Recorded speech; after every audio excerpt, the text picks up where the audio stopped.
Welcome friends. आज मैले video बनाउने क्रममा द्वितीय पत्रलाई काम लाग्ने व्यवस्थापन सूचना प्रणाली एमआईएस मैनेजमेंट इन्फर्मेशन सिस्टम सम्बन्धी जानकारी लिएर आएको छु र आज म यो एमआईएस को परिचय र यसको महत्त्वको बारेमा जानकारी गराउँछु। यो तपाईको द्वितीय पत्र सेकेन्ड पेपरमा रिटन फर्ममा आउने विषयवस्तु हो र यो व्यवस्थापन सूचना प्रणालीको कुरा गर्दाखेरि व्यवस्थापनलाई निर्णय निर्माण, नीति निर्माण, योजना तर्जुमा गर्ने प्रक्रियामा सूचना, तथ्याङ्क तथा जानकारीहरू उपलब्ध गराउने एकद्वार प्रणालीलाई व्यवस्थापन सूचना प्रणाली यानी कि मैनेजमेंट इन्फर्मेशन सिस्टम भनिन्छ। यो प्रणालीमा सूचनाको पहिचान हुन्छ, संकलन हुन्छ, प्रशोधन हुन्छ, विश्लेषण हुन्छ, भण्डारण हुन्छ एवं प्रभावकारी वितरण हुन्छ। यहाँनिर हामीले ध्यान दिनुपर्छ साथीहरू, यो व्यवस्थापन सूचना प्रणाली भनेको यो व्यवस्थापन प्लस सूचना प्रणाली मिलेर बनेको शब्द हो र व्यवस्थापन भनेको माथिल्लो तहको कुरा हो र माथिल्लो तहलाई निर्णय निर्माण, नीति निर्माण, योजना तर्जुमा गर्ने कार्यमा सूचना तथ्याङ्क तथा जानकारीहरू उपलब्ध गराउने एकद्वार प्रणालीलाई के भन्दो रहेछ त व्यवस्थापन सूचना प्रणाली भनिन्छ। र यो व्यवस्थापन सूचना प्रणालीमा चारवटा प्रोसेस हुन्छ, इनपुट, प्रोसेस, आउटपुट र फिडब्याक। यो इनपुट, प्रोसेस, आउटपुट र फिडब्याक को सिद्धान्तमा सञ्चालन हुन्छ। र इनपुट को कुरा गर्दाखेरि यो इनपुटमा सूचनाको संकलन हुन्छ, सूचनाको प्रयोग हुन्छ, तथ्याङ्क निर्धारण हुन्छ, सेवा नियम, कार्यविधि र पद्धति, कार्यव्यवहार यी कार्यहरू इनपुटमा गरिन्छ। अब सबैभन्दा पहिला सूचनालाई संकलन गरियो, त्यसपछि त्यसलाई कसरी प्रयोग गर्ने त्यो प्रयोगको कुरा हुन्छ, त्यसपछि तथ्याङ्क निर्धारण हुन्छ, अनि आएको सूचना कुन सेवा नियम कार्यविधिसँग मेल खान्छ खाँदैन के छ त्यो छुट्याइन्छ, त्यसपछि पद्धति र कार्यव्यवहार यी कुराहरू इनपुटमा हुन्छ भने प्रोसेसमा सूचनाको वर्गीकरण हुन्छ, कुन कुन वर्गको सूचना हो हैन, त्यसपछि विश्लेषण हुन्छ, अनि सूचनाको भण्डारण हुन्छ, स्टोरेज गरिन्छ, त्यसपछि सूचनाको निष्कर्ष हुन्छ, अनि सूचनाको परिचालन हुन्छ। यति कुरा भइसकेपछि आउटपुटमा सान्दर्भिक सूचना बाहिर निस्किन्छ, त्यसपछि पूर्णता भएको सूचना बाहिर आउँछ, विश्वसनीयता युक्त सूचना बाहिर आउँछ, अनि प्रयोग योग्यतावाला सूचना प्राप्त हुन्छ। र यी कुराहरूको यो इनपुट, प्रोसेस, आउटपुट र फिडब्याक को यो एउटा प्रणालीमा सूचना प्रणाली रन हुन्छ, सञ्चालन हुन्छ, जसले व्यवस्थापनलाई मद्दत गर्दछ भने त्यसलाई नै हामी व्यवस्थापन सूचना प्रणाली भन्दछौँ। त्यसपछि यो व्यवस्थापन सूचना प्रणाली मैनेजमेंट इन्फर्मेशन सिस्टम सञ्चालन गर्नलाई के कुरा चाहिन्छ त आवश्यक तत्त्वहरू त्यो पनि म लेखाउँछु। र यो आवश्यक तत्त्वहरू भनेको जे कुराहरू यो एमआईएस सञ्चालन गर्नलाई चाहिन्छ त्यसलाई नै आवश्यक तत्त्वहरू भनिन्छ। अब basic elements required for MIS भनेको मिस सञ्चालन गर्न चाहिने आवश्यक तत्त्वहरू के चाहिन्छ तपाईहरुले पनि सोच्न सक्नुहुन्छ। पहिला चाहियो मानिस चाहियो, मानिस नभइकन यो मिस चल्दैन, मानिस ह्युमन रिसोर्स भयो, ह्युमन रिसोर्सेस चाहियो। त्यसपछि अर्को भनेको सूचना तथा तथ्याङ्क चाहियो, सूचना तथा तथ्याङ्क चाहियो। त्यसपछि सफ्टवेयर चाहियो, सफ्टवेयर बिना यो सञ्चालन हुँदैन। त्यसपछि हार्डवेयर चाहियो, कम्प्युटरहरूको जुन पार्ट्स पुर्जाहरू हुन्छ त्यो भनेको। त्यसपछि एउटा सिस्टम हुनु पर्यो, प्रणाली हुनु पर्यो। यी कुराहरू एमआईएस सञ्चालन गर्नलाई चाहिने आवश्यक तत्त्वहरू हो। मानिस भयो, सूचना तथा तथ्याङ्क भयो, सफ्टवेयर भयो, हार्डवेयर भयो र एउटा प्रणाली चाहिन्छ। त्यसपछि यो एमआईएस व्यवस्थापन सूचना प्रणालीको के महत्त्व रहेको छ त त्यो महत्त्व पनि हामीले सम्झनुपर्छ साथीहरू। एमआईएस म्यानेजमेन्ट इन्फर्मेसन सिस्टमको महत्त्व अब के महत्त्व छ भन्दाखेरि यो एमआईएस सिस्टमले गर्दाखेरि सरल सूचनाको प्रवाह हुन्छ। सरल सूचनाको प्रवाह हुन्छ।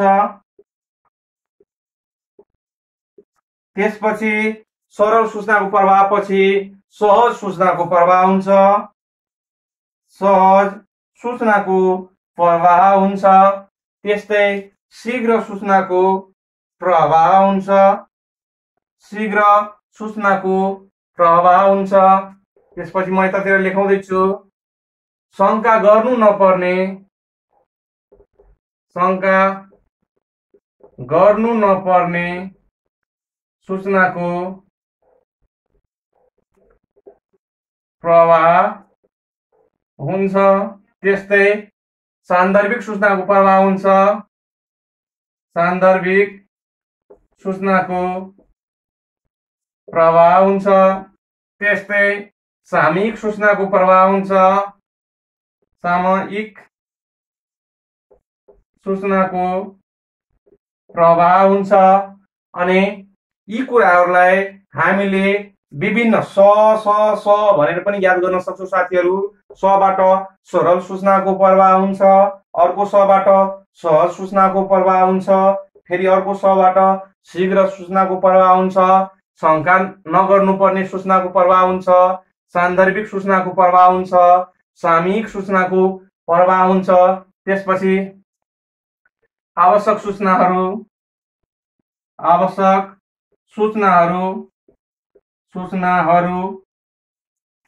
सूचनाहरू एकै स्थानमा प्राप्त गर्न सकिन्छ।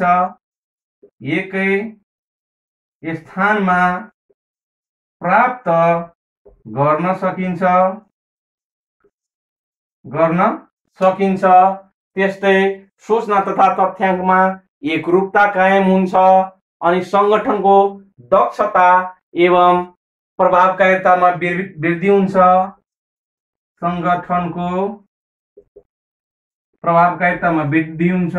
प्रभावकारितामा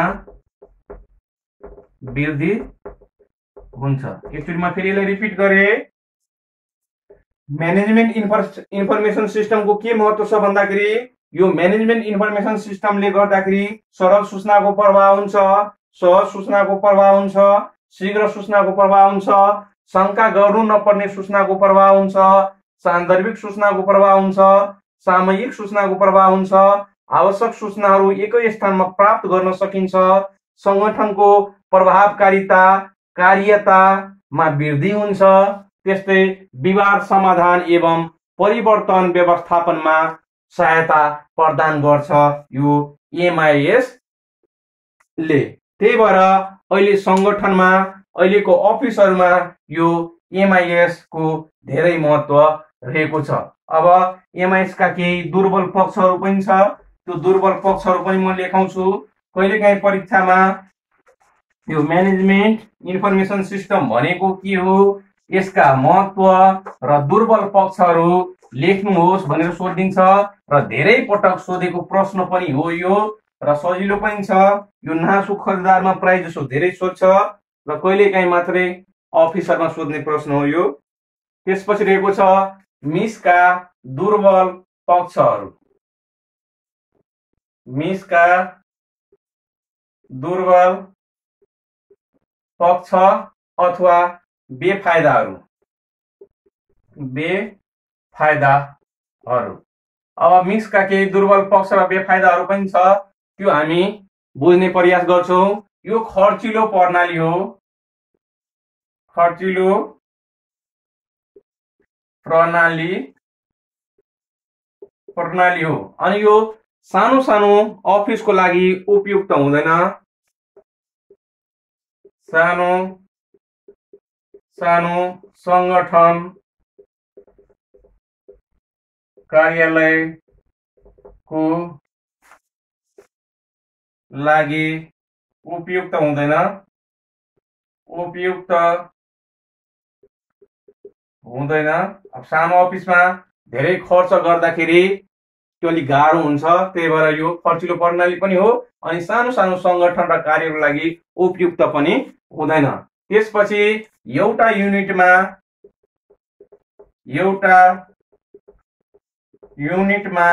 आएको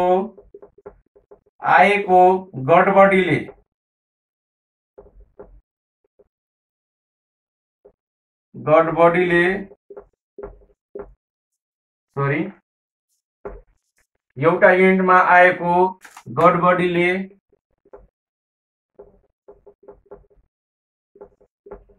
एउटा युनिटमा आएको गडबडीले सम्पूर्ण प्रणालीलाई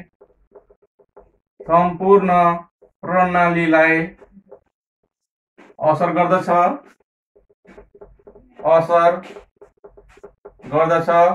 म एउटा इक्जाम्पल दिन चाहन्छु।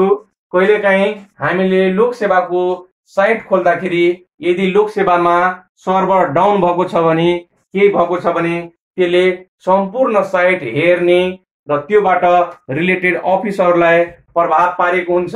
त्यस्तै कहिलेकाहीँ शेयर बजारमा हामीले देख्छौँ हैन, स्टक मार्केटमा आएको गडबडीले त्यो स्टक मार्केटसँग रिलेटेड सबैलाई प्रभाव पारेको हुन्छ। यो नै हो एउटा युनिटमा आएको गडबडीले सम्पूर्ण प्रणालीलाई असर गर्दछ। त्यस्तै दक्ष र तालिम प्राप्त जनशक्तिको आवश्यकता पर्छ। दक्ष र तालिम प्राप्त जनशक्तिको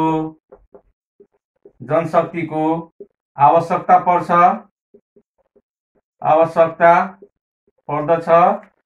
यो एमआईएस रन गर्नको लागि, यो प्रणाली चलाउनको लागि दक्ष विज्ञ कम्प्युटर इन्जिनियरहरू, कम्प्युटरसँग रिलेटेड पर्सनहरूको आवश्यकता पर्छ।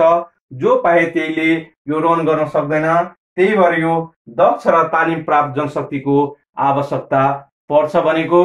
त्यसपछि कम्प्युटरमा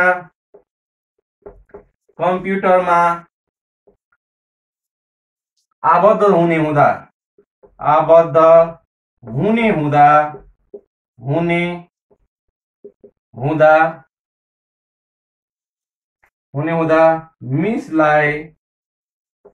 मिसलाई सबैले सहज ढङ्गले